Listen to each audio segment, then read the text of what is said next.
diagnostik awal atau PIK, tes awal, yang mana nanti kalian akan mengerjakan beberapa soal. Tidak, ini nanti berhubungan dengan pembagian kelompok.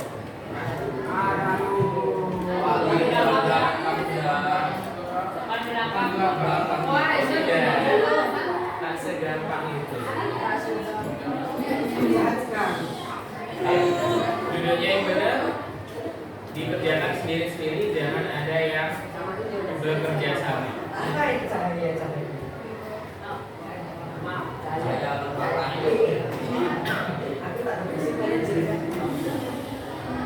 Ya berarti nggak ada yang satu kelompok.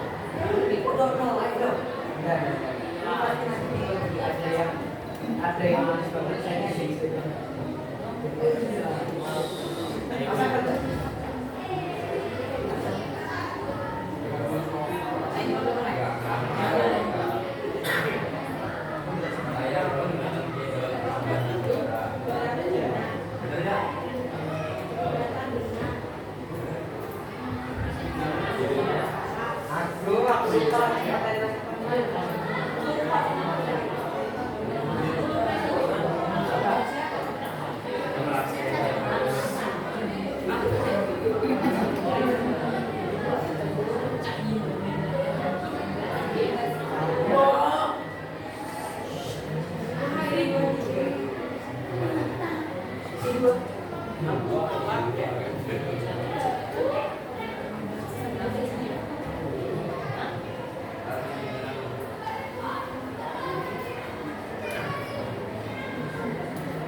Ayo dikerjakan sendiri ya, nggak perlu tanya temennya.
Dapat berapa?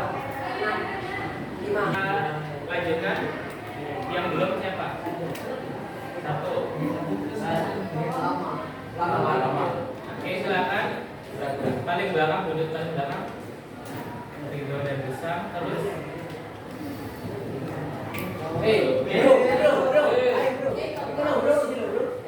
Yang duduk paling belakang silakan berdiri. Paling belakang. diambil ponsel ke depan. Ponsel teman-temannya silahkan diambilkan, dikumpulkan.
Oke, kita mulai ya. Baik, silakan dibuka buku tulis halaman.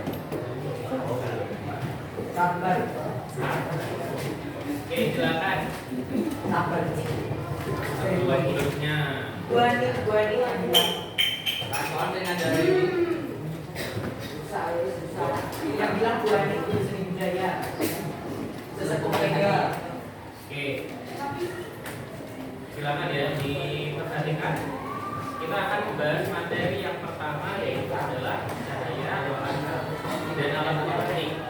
Nah, di sini Pak Amin tidak mungkin kalau dari anak sendiri ya yang pernah nonton YouTube, belajar dari YouTube. Nah, ini Pak Amin mengambil dari videonya Smart tadi, bukan promo ya. Ya, isinya menggunakan PPT. Nah, di sini Pak Amin menggunakan foto saja. Oke, yang pertama cahaya dan alat optik. Sebelum itu, Pak Amin akan menunjukkan apa saja yang akan kita pelajari hari ini.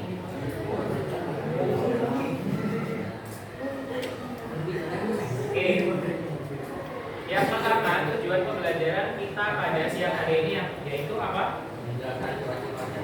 Betul sekali, menjelaskan sifat cahaya. Yang kedua adalah menyelidiki arah merambat cahaya. Yang ketiga, betul sekali, menyelidiki pembiasan cahaya. Yang keempat adalah menghitung besar sudut pantul. Dan yang kelima, oke, menjelaskan sifat cahaya yang merupakan gelombang elektromagnetik. Baik, bisa disepakati ya. Jadi kita pada sampai jam berapa? 13:35 kita akan belajar mengenai 5 hal ini. Jadi sebisa mungkin minta kerjasamanya. Oke, kita lanjutkan. Oke, silakan kita. Oke, jadi kalau di YouTube mungkin ada banyak sekali ya materinya ya, tapi kita fokus ke yang 5 tadi. Yang pertama, cahaya dan alat optik. Kita bahas terlebih dahulu cahaya. Apa itu cahaya?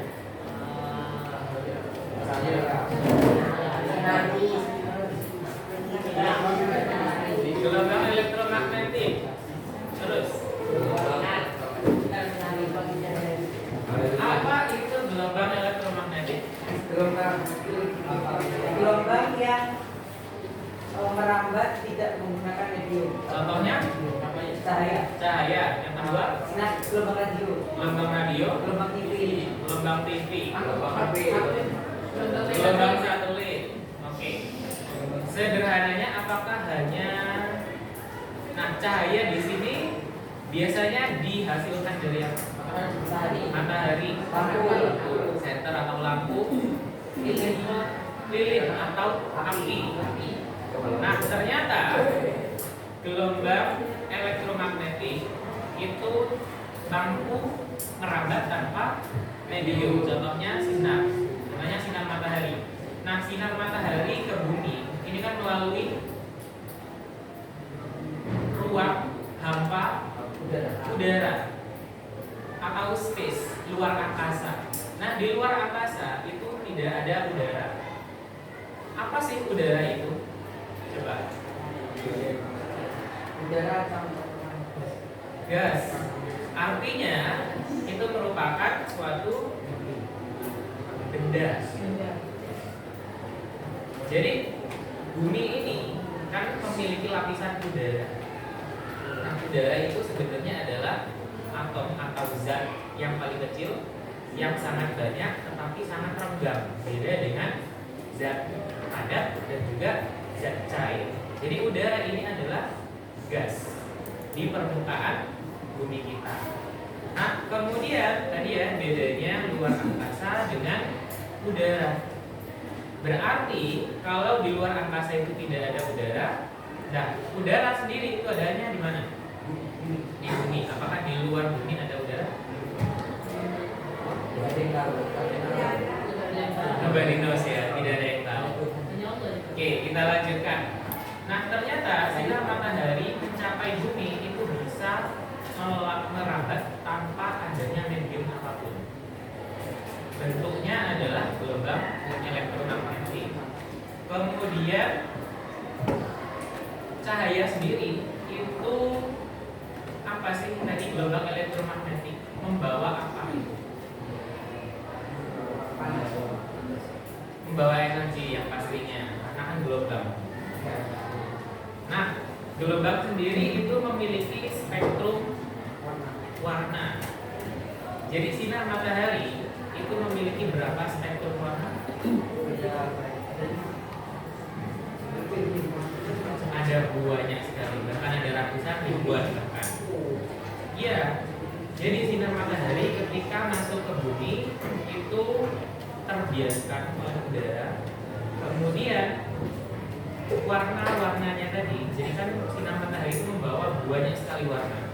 Kemudian bertabrakan dengan benda berwarna putih. Jadi bukan misalkan tembok ya. Jadi sinar matahari itu membawa semua jenis warna, merah, kuning, hijau, biru. Jadi warna dari sinar matahari itu banyak, bukan hanya warna kuning atau merah. Kalau kita perhatikan matahari kan warnanya kuning ya, kalau siang ya putih. Itu sebenarnya warnanya banyak sekali. Kemudian warna yang dibawa sinar matahari kemudian bertabrakan dengan benda yang memiliki warna putih. Kemudian spektrum warna putih beresonansi dengan benda warna putih sehingga kita melihatnya sebagai warna putih. Ketika malam hari apa yang terjadi? Nah, apa bedanya dengan warna? Apakah hitam itu adalah sebuah warna? Ya. Bukan. Kenapa kok bukan? Kenapa kok iya? Bukannya berwarna. Kenapa kok bukan? Karena nggak ada spektrum warna hitam. Oke. Jadi hitam itu sebenarnya adalah ketiadaan cahaya. Misalkan mati lampu, semuanya kan gelap. Berwarna apa?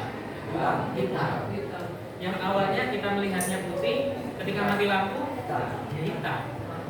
Berarti hitam itu warna apa bukan? Ya.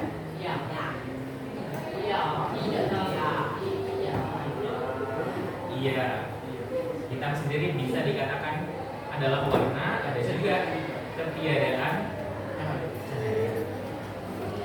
Oke, bisa dipahami ya?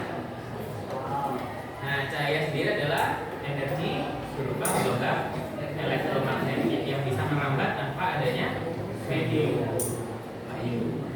Tidak memiliki wujud.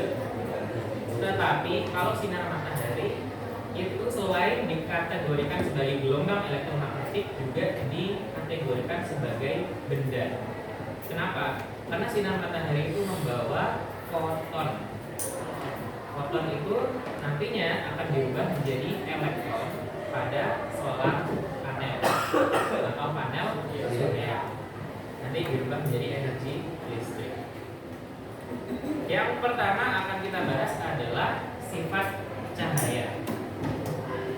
Kalau di buku sifat cahaya itu ada apa saja? Oke, merambat lurus. Kemudian dapat dibiaskan, diuraikan, ya atau dispersi, kemudian mengalami pemantulan. dapat dipantulkan. Mana sudah begini? Oke. Oke. Nah, yang pertama adalah merambat lurus. Maksudnya merambat lurus itu ada yang tahu?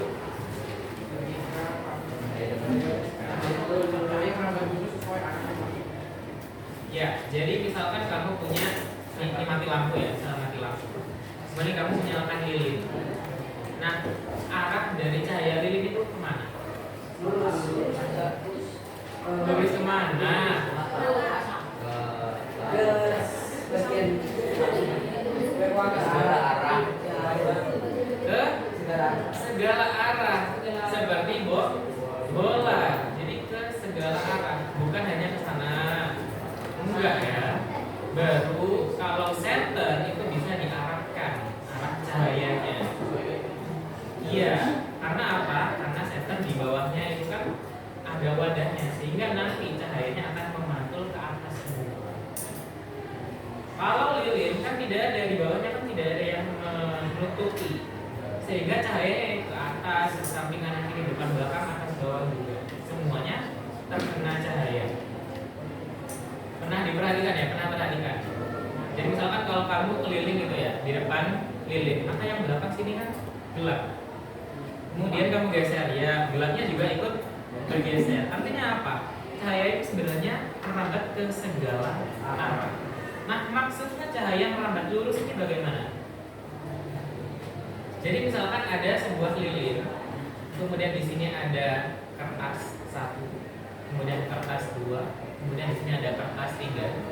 Nah, ketika kamu melihat di ujung kertas 3, seperti yang diilustrasikan di sini ya, maka kamu masih bisa melihat redupan cahaya tersebut.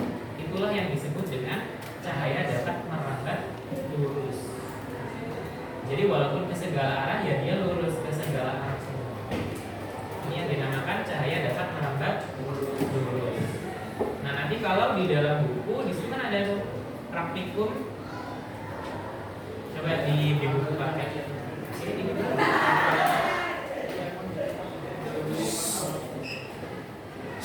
Awal puasa. Awal puasa. Oke, sebentar. Ini keluaran tahun berapa ini? 2020 berapa? 2020.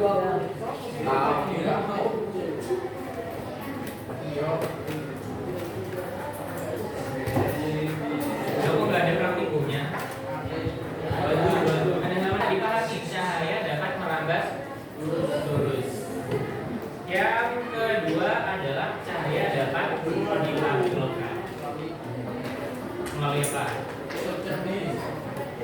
Prisma.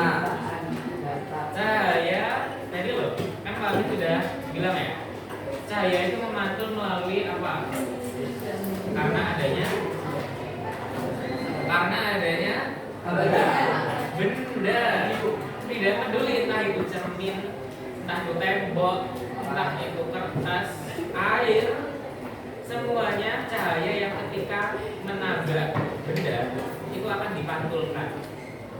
Nah, pantulan ini menyebabkan warna benda tersebut terlihat nampak. Oke ya, jadi kita bisa mengatakan ini warnanya putih karena adanya cahaya. Nah, mata kita ini berfungsi sebagai apa? Menangkap cahaya. Menangkap atau reseptor cahaya. Jadi kita bisa melihat karena adanya cahaya. Makanya kalau mati lampu kita tidak bisa melihat. Gelap. Iya. Oke. Jadi kita bisa melihat karena satu mata, yang kedua adanya cahaya. Oke. Nah, cahaya dapat dipantulkan. Yang pertama ada yang namanya adalah pemantulan teratur. Pemantulan teratur ini terjadi pada bidang yang datar. Jadi tidak geronjal-geronjal, kemudian tidak bergelombang. Nah, pemantulan teratur itu terjadi pada benda tersebut. Oke. tetapi pada kenyataannya semua bentuk, semua wujud cahaya itu akan memantul secara teratur. Hanya saja kalau pada benda datar itu terlihat satu pantulan semua, satu arah pantulan semua. Jadi misalkan kalau bendanya itu bulat gitu ya, nah di sini mantulnya seperti ini, di sini mantulnya beda lagi. Jadi pantulannya tidak satu arah semua. Oke, bisa dipahami sampai sini? Nah, disebut juga specular reflection. Contohnya ketika kita bercermin, bentuk pantulannya baik atau bagus karena cerminnya misalkan cermin datar. Tapi kalau cerminnya itu cermin cembung, kita berdiri di sini, cerminnya cembung, maka kenapa? Karena cahayanya memantulnya tidak teratur. Bahkan cermin cembung juga sama. Jadi ketika ini orang, ini cermin cembung ya. Ini cerminnya berada menghadap ke sini. Nah, kita melihatnya bagaimana? Kecil. Ya kan? Itu adalah efek dari pantulan cahaya yang tidak teratur. Tapi kalau bendanya itu datar, maka pantulan cahayanya teratur. Kalau kita bercermin di atas air, apa yang terjadi? Gak jelas ya kata ya. Iya kasihan. Jangan bercermin di air ya. Iya. Ini apa ya? Apa ini? Lupa sih. Oke, kita lanjutkan. Nah, ini adalah perbedaan antara pemantulan teratur dan pemantulan tidak teratur atau pemantulan bau.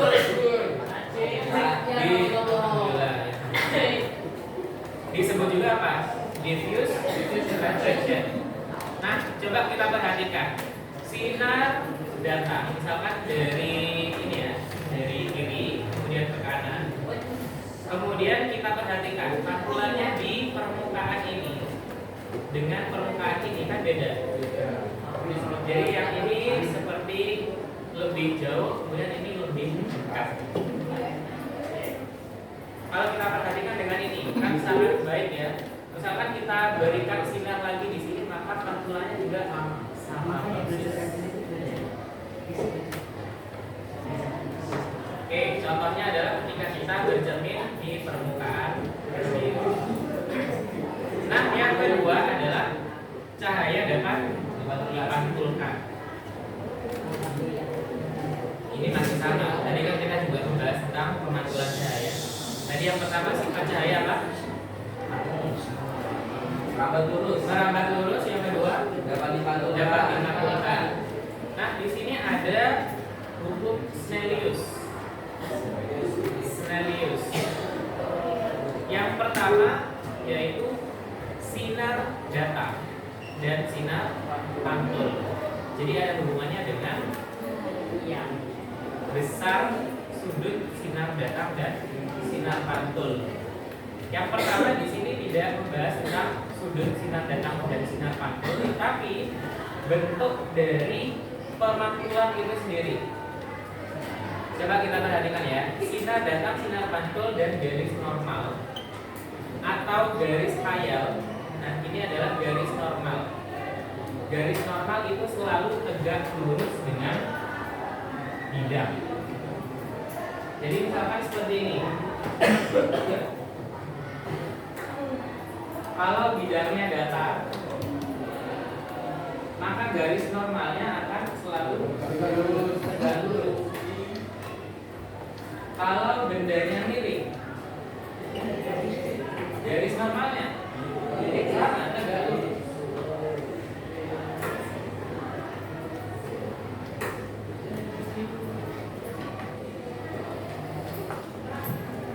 Kalau nggak jelas ya ini ya.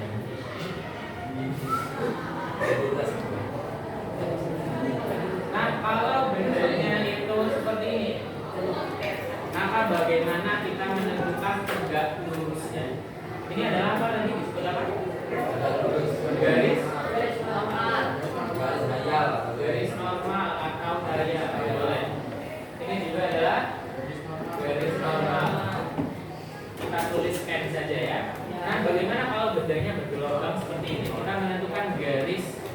normalnya itu bagaimana?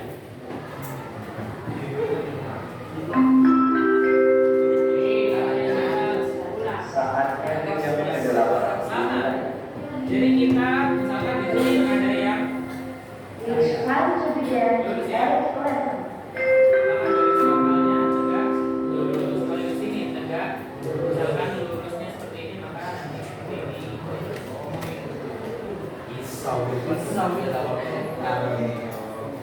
Jadi garis itu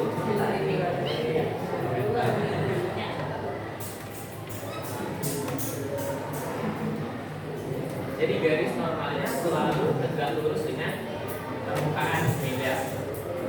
Nah, garis atau sinar datar, sinar pantul dan garis normal berada pada satu bidang datar.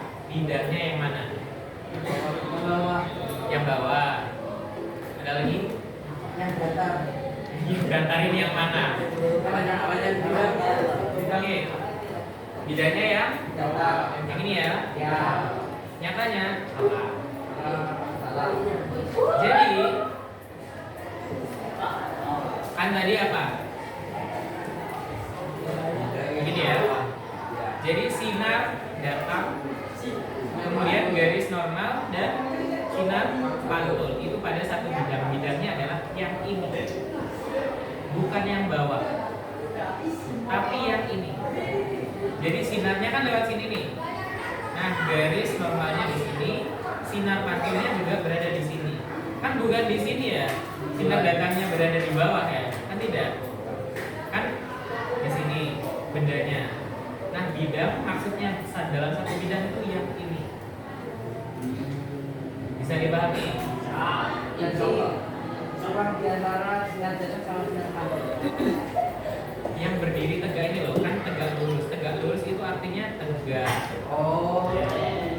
Dengan bidangnya ini, garis normalnya itu berada di sini, ya. Yang kira ini kan sebetulnya. Iya, yang putih. Papannya warna apa? Proyektornya warna apa? Hitam. Oke, bisa dipahami ya yang belakang. Jadi bidangnya itu adalah yang berdiri, bukan bawahnya. Yang kedua adalah sudut sinar datang sama dengan sudut sinar pantul. Nah, sudut ini dihitung dari garis normal dan garis sinar datang, bukan yang bawah ya, tapi garis normalnya ini, yang tengah-tengah ini ya. Ini disebut sudut sinar datang. Kemudian ketika mantul maka ini disebut sudut sinar pantul. Dilambangkan I dan R. I dan M. Oke. Nah, di sini ada contoh soal. Jika sudut yang terbentuk antara sinar datang dan sinar pantul adalah 60, berapakah sudut sinar datangnya? Salah. Apa itu? Oh, 30. 30. Bagaimana caranya? Bagi dua. Bagi dua. Bisa. Tidak benar. Oke. Nah, yang ketiga adalah cahaya dapat dibiaskan. Apa itu bias? Ini biasanya yang cewek itu pasti paham apa itu bias. Membelokkan atau perubahan arah cahaya. Nah, ketika kita contohnya ya ada air dan ada gelas, kemudian kita masukkan sebuah pensil. Maka ketika kita melihat dari luar gelasnya, seolah-olah pensil tersebut tidak nyambung jadi satu. Karena apa? Karena adanya pembiasan atau pembelokan cahaya. Iya, betul sekali ya. Nah, penjelasannya bagaimana? Jadi dari udara dan air, kira-kira yang lebih rapat itu yang mana? Air. Nah, ternyata cahaya itu juga sama. Ketika ketika melalui udara kan enak tuh, hambatannya kecil, ya udah lurus aja. Tetapi ketika melalui medium air, kan, betul sekali partikelnya kan lebih rapat, sehingga dia lebih susah untuk langsung lurus, sehingga dia akan harus belok terus. Jadi mengalami pembelokan karena apa? Karena kerapatan zat. Kalau kita perhatikan, udara dengan air lebih rapat, air dengan kaca. Oh iya saudara. Kaca itu benda cair atau benda padat? Nah, yang lebih rapat berarti yang padat atau yang cair? Berarti urutannya bagaimana? Udara, air, kaca. Makanya ketika kita melihat ini, berarti pembiasannya udah terjadi berapa kali? Dua kali. Dibiaskan dari air, kemudian kaca. Ketiga, dibiaskan balik lagi ke udara. Ya, cahayanya mengalami pembiasan 3 kali. Dari udara ke air ke kaca, kaca ke udara. Ya kan? Jadi habis dibelokkan lagi, dikembalikan. Karena kan udara sama, udara dan udara. Oke, bisa dipahami ya? Nah, di sini adalah contoh hukum Snellius, kebiasaan cahaya. Nah ini ya, aplikasinya seperti ini. Jadi yang atas itu adalah udara, yang bawah adalah air. Jadi kalau kita perhatikan, sudut sinar datang itu dihitung dari garis normal. Sudut sinar biasnya juga dihitung dari garis normal, bukan yang ini ya. Kalau kita perhatikan, lebih besar mana sudut sinar datang dengan sudut sinar bias? Sinar datang lebih besar. Sudut sinar bias lebih kecil. Jadi lebih mendekat ke arah garis normal. Nah, di sini contoh yang berkebalikan. Jadi kalau sinar datangnya itu berasal dari medium yang lebih rapat ke medium yang lebih renggang, maka dari kecil ke besar. Nah, nanti ada satu kasus ya. Jadi sudutnya ini 90 derajat. Jadi sinarnya ini searah atau satu garis dengan tidak. Jadi nanti ada beberapa soal.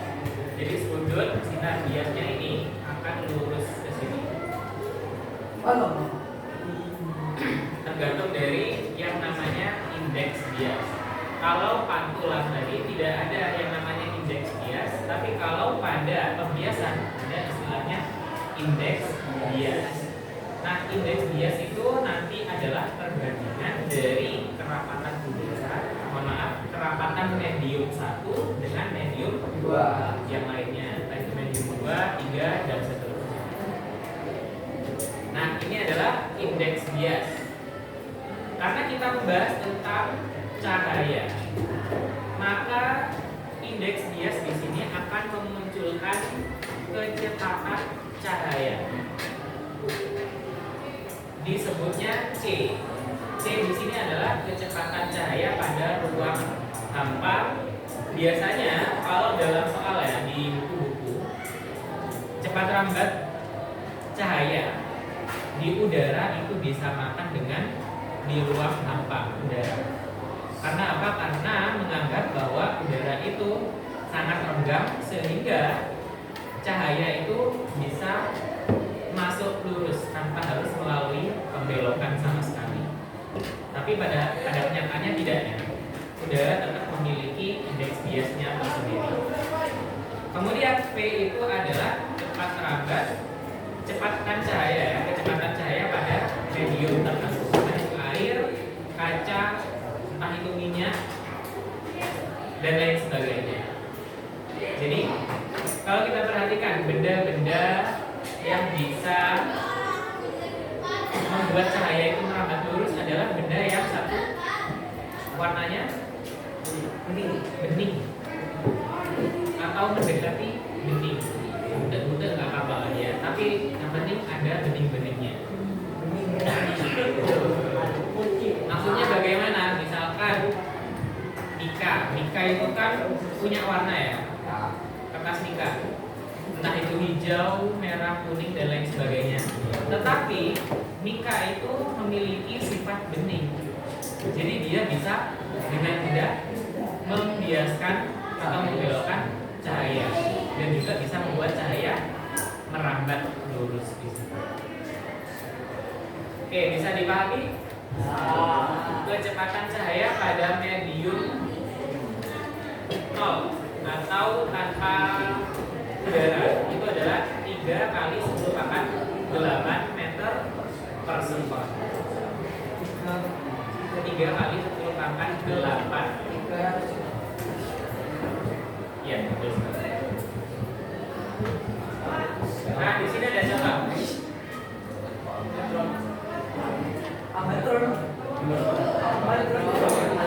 Sebuah robot ya, menembakkan cahaya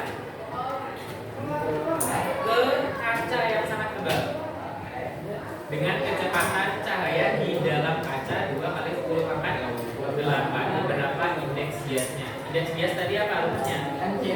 C per V. Nah, di sini coba kita perhatikan. Oke, silakan lanjut.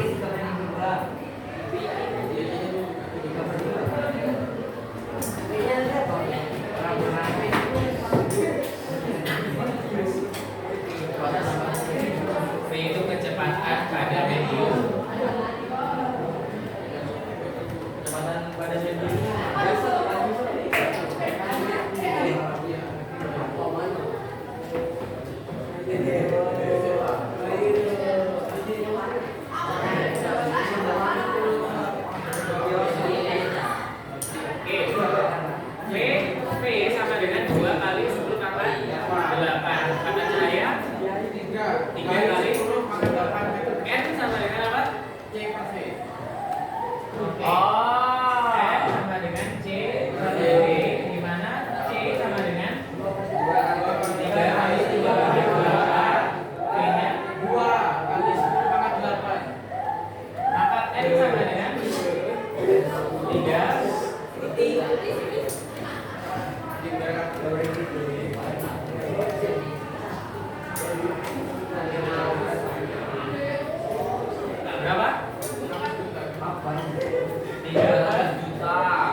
Atau berapa? 1,1,2 ya.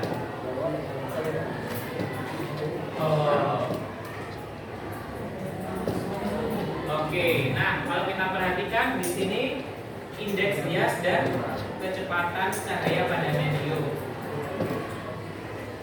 Jadi kalau mediumnya itu lebih rapat, maka indeks biasnya itu besar atau kecil? Kecil.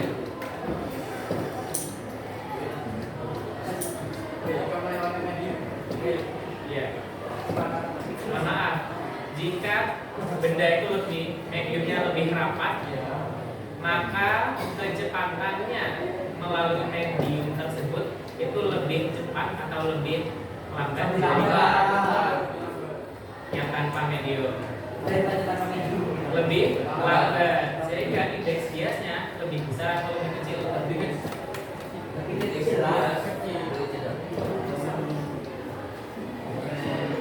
besar atau lebih kecil? Lebih besar.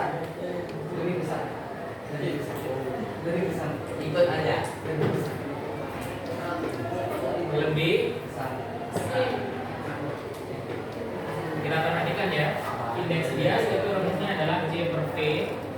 Maka C itu kan di ruang tanpa udara, V itu kecepatan di mediumnya. Kalau V itu sama dengan 3, berarti kan dia sama-sama tanpa medium, berada di ruang hampa, maka M-nya adalah 1.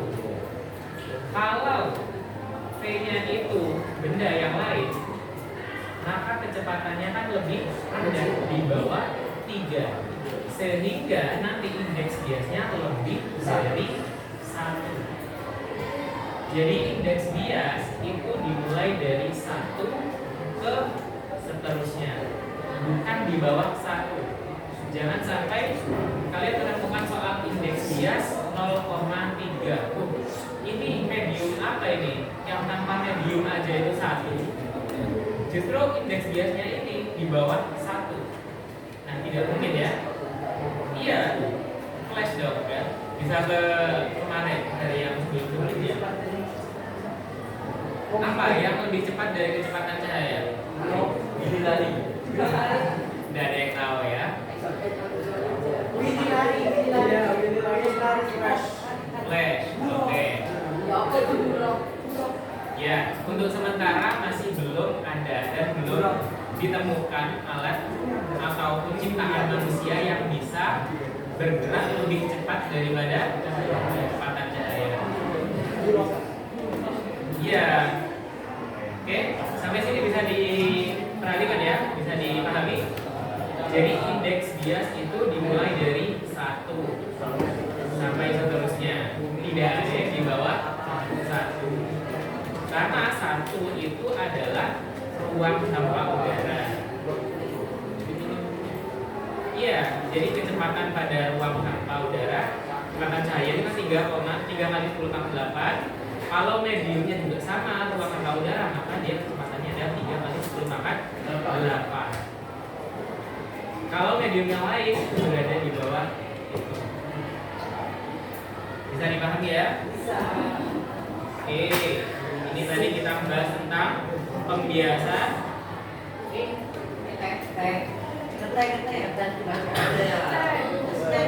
Ini rumus dari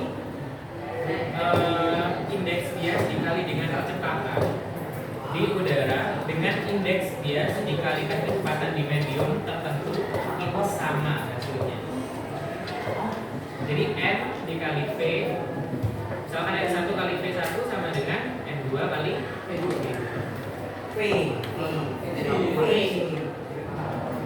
Ya, bisa dibaca di bukunya masing-masing ya. Oke, bisa dilanjut. Oke, ini contoh.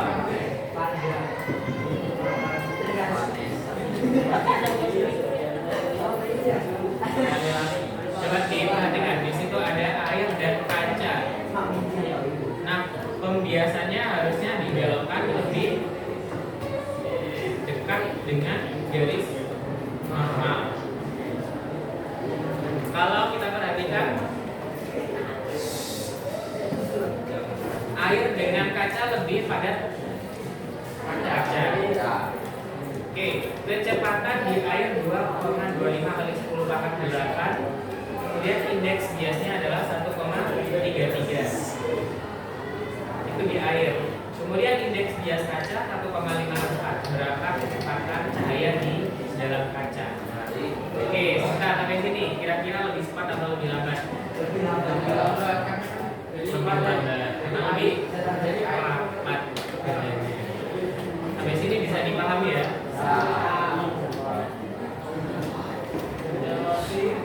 Sudah selesai.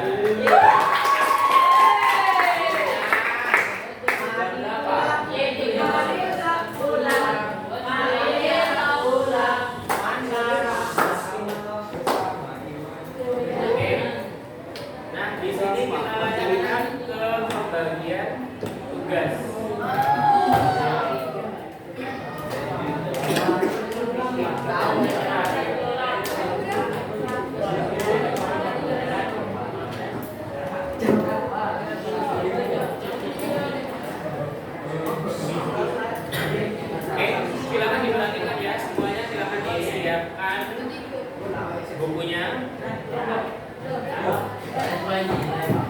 Iya.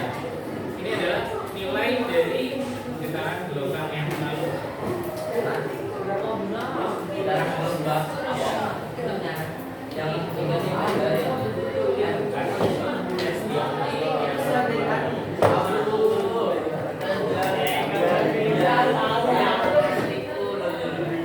Oke, silakan bergabung dengan kelompoknya masing-masing. Seret, aku bilang 9, 8, 9, 2, 1. Kelompok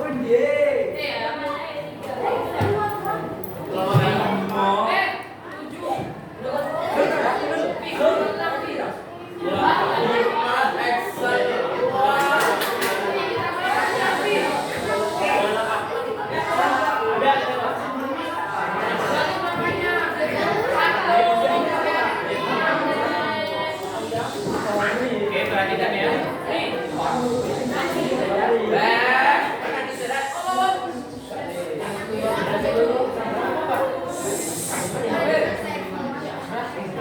Oke, perwakilan nomor 2, nomor 1. 12, kelompok 2. Iya lah. Yang belum masuk kelompok berapa? Oh ya 11, berarti 11 itu yang bawah. Yang 12 kelompok 2.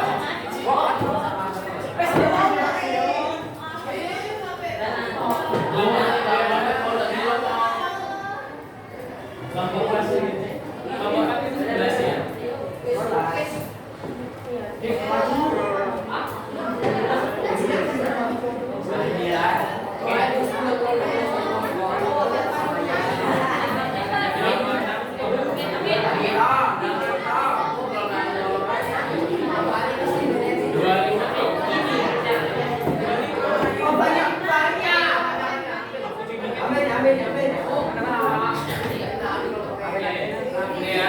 Silakan dari kelompok 1, 2, 3, 4, 5, 6. Boleh.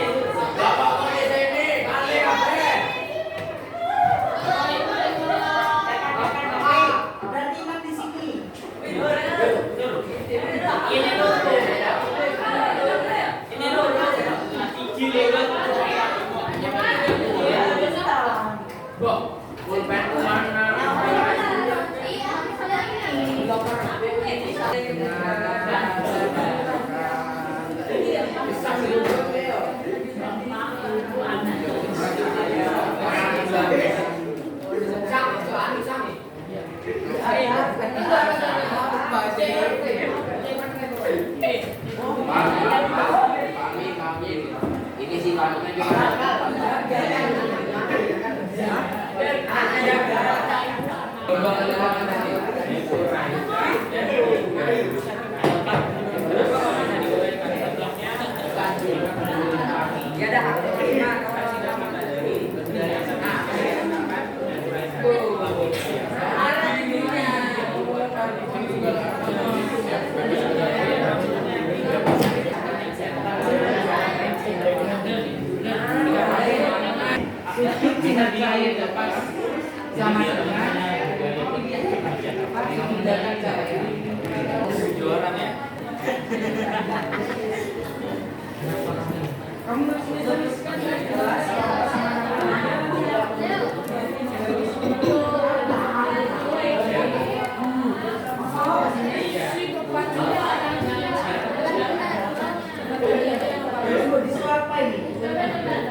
Gimana? Kamu tadi dari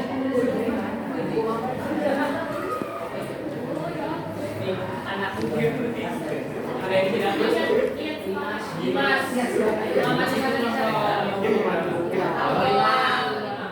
Awas ditulis namanya. Oh iya. Oh betul. Waalaikumsalam.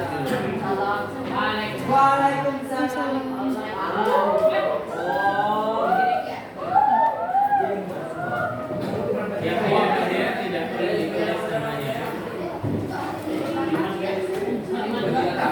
Dimas ini apa? Enggak tahu.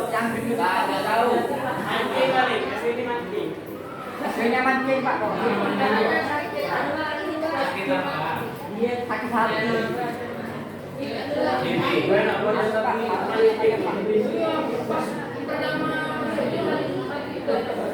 Muntah.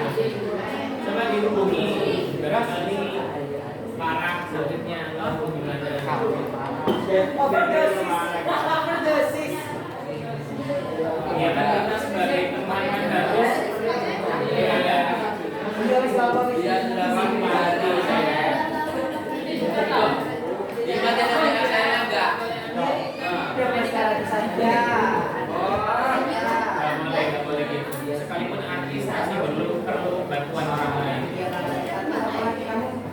Kamu sudah kamu menang sendiri. Enggak. Tanya Prisi Aurelia kalau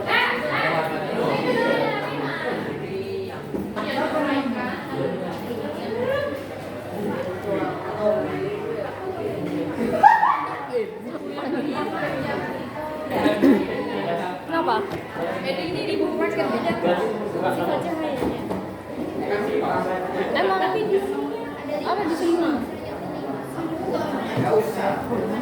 5. Ada 5 nih. Tadi yang kalian tahu apa aja? Dipantulkan, merambat lurus, ya, dibiaskan, ah, bulan Maret nanti. Jadi pelangi. selesai pokoknya. Cahaya itu bisa jadi pelangi. Selesai jadi Bisa diuraikan, dispersi. Gimana? Apa namanya? Diuraikan.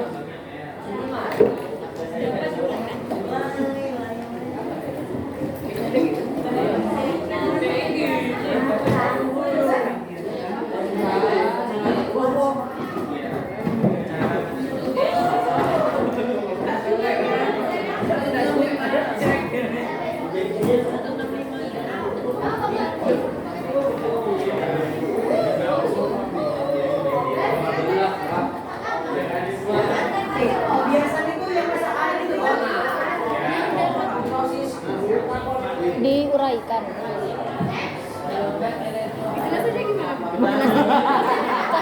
Cahaya itu dapat diuraikan. Jadi ya, kalau cahaya menembus titik air, titik air itu kecil-kecil tuh, bisa menyebar jadi pelangi kan. Itu jadinya namanya diuraikan. Yang dari satu pecah. Cahaya yang lurus Melewati titik air. Nggak jauh.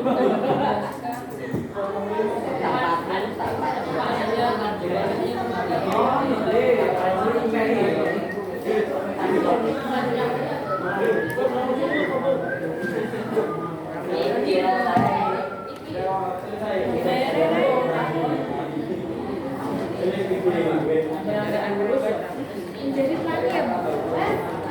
Ini loh.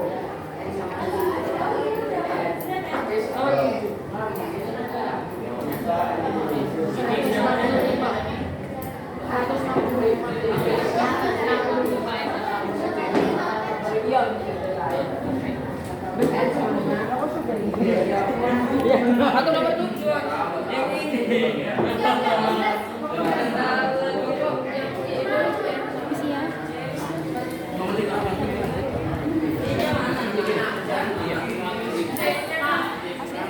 Iya tak? Oke, langsung saja ya. Silakan berpengas terlebih dahulu. Sebelum sekarang tanggal berapa? 22. Oke, silakan Pak di doa terlebih dahulu. Beres-beres ini.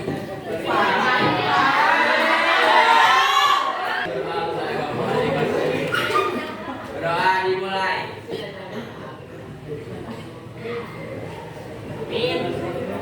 Doa selesai. Oke, terima kasih dan mohon maaf. Silakan Baris.